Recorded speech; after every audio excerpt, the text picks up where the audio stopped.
જો માણસના જીવનમાં ભક્તિ પ્રાપ્ત થઈ જાય, ભક્તિની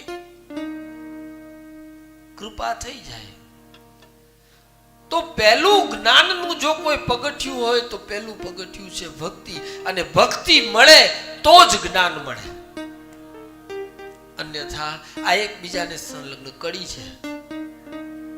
ખાલી માત્ર ને માત્ર દ્રષ્ટાંત રૂપમાં નજીકમાં આપણે કહી શકીએ ગંગા સતી પાનબાઈ.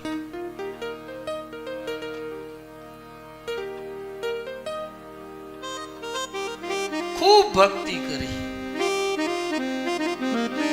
અને ભક્તિ કરવાથી શું પ્રાપ્ત થાય છે? પાનબાઈના વચનોમાં એક એક સૂત્રોમાં બહુ લાંબુ વર્ગીકરણ કર્યું છે.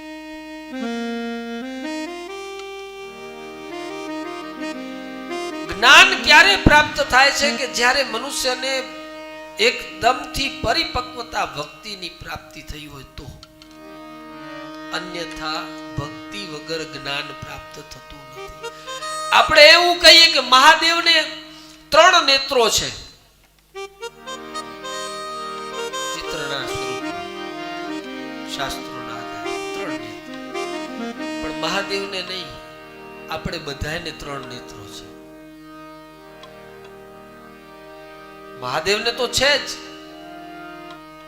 પણ શાસ્ત્રો ત્રીજું નેત્ર એટલે કયું?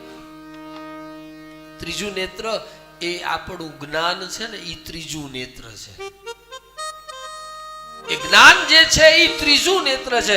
અને એ ત્રીજું નેત્ર જ્યારે મહાદેવે એમ કહીએ કે મહાદેવે ખોલ્યું ને કામદેવને બાળીને ભસ્મ કરી નાખ્યું, એટલે કામદેવ એટલે એ રતિ કામને કોઈને મારવા માટેની વાત નથી. જ્ઞાન રૂપી તત્વ જ્યારે મનુષ્યને પ્રાપ્ત થાય છે ત્યારે